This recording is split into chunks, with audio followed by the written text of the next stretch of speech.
যদি আপনার ইচ্ছা শক্তিটা ঠিক থাকে তাহলে দেখবেন আপনি 3 দিনের কাজ একদিনে কমপ্লিট করে ফেলেছেন। আর যদি আপনার ইচ্ছা শক্তিটাই না থাকে তাহলে দেখবেন 1 মাসের কাজ আপনি একদিনও করতে পারতেছেন না। ঠিক তেমনই হচ্ছি আমি।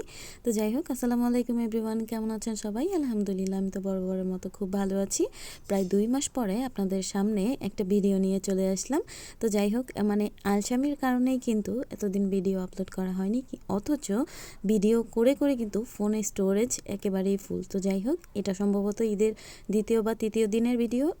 এখানে মানে আমরা বোনরা সবাই মিলে, মাহিদের বাবা, আমি, আমার বোনের জামাই, তো আরও আমরা 7-8 জন গিয়েছিলাম। তো যাই হোক, সবাই মিলে গেলাম মানে একটু ভালো সময় কাটানোর জন্য। তো যাই হোক, সামনেই গিয়েছিলাম সোনিয়াকড়া পাস্তা ক্লাবে। তো এখানে রোজার মধ্যে একবার গিয়েছিলাম, তখন হচ্ছে গিয়ে আমরা একটা অ্যারাবিয়ান ডিশ খেয়েছিলাম, খেফসা যেটাকে বলে। এখন তো বাঙালিরও খুব বেশি পছন্দ হয়ে গেছে খেফসাটা, ম্যাক্সিমাম বাঙালিরাও কিন্তু খেফসাটা খুব বেশি পছন্দ করে। তো যাই হোক, এটা যদিও একটা অ্যারাবিয়ান ডিশ, তারপরও হচ্ছে গিয়ে বাঙালিদের পছন্দের তালিকায় পড়ে গেছে।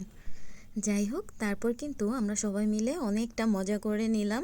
আর ফাঁকে কিন্তু খাবারটা অর্ডার করে দিয়েছিলাম আগেই। আর আমরা বাসা থেকেই প্ল্যানিং করে বের হয়েছিলাম যে এই ডিশটাই খাবো, তো ঝটপট এসে অর্ডার করে ফেলি। কিন্তু সমস্যা হয়েছিল, ওরা বলতেছিল যে আজকে নাকি এটা হবে না, আর কি দিতে পারবে না। তো যাই হোক, আমরা 8 জন মানুষ গিয়েছিলাম। তারপর বললাম যে বাসা থেকে প্ল্যান করে এসেছি যে এটাই খাবো, আর এটা যদি তোমরা দিতে না পারো তাহলে আমরা চলে যাব। তো যাই হোক, ওরা কিছুক্ষণ ডিসকাশন করে তারপর হচ্ছে গিয়ে আমাদের খাবারটা মেক করে দিল। তো যাই হোক, সবাই মিলে কিন্তু অনেকটা মজা করে আমরা খাবারটা খেলাম। আর খাবারের টেস্টও আলহামদুলিল্লাহ বরাবরের মতোই ভালো ছিল, আগেরটা আরেকটু বেশি ভালো ছিল।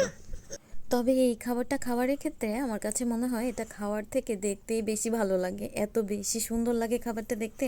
তো যাই হোক, সবাই মিলে খুব মজা করে খেয়ে নিলাম। সাথে কিন্তু ছিল মানে মোজো নিয়েছিলাম, কোকটা নেইনি।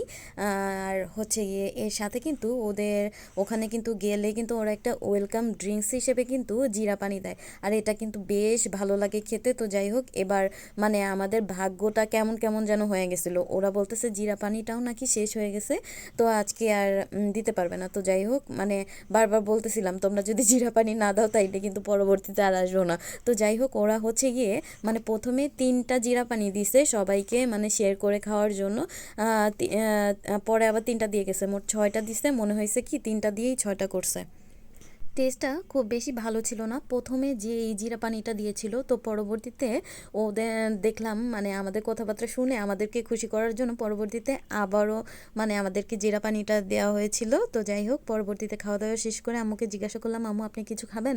আম্মু বললো ফালুদা নিয়ে এসো। তো যাই হোক, আম্মুর জন্য ফালুদা নিয়ে আমরা সবাই সুন্দর করে বাসায় চলে আসলাম। এই তো আজকের ভিডিওটা। আল্লাহ হাফিজ, বাই বাই।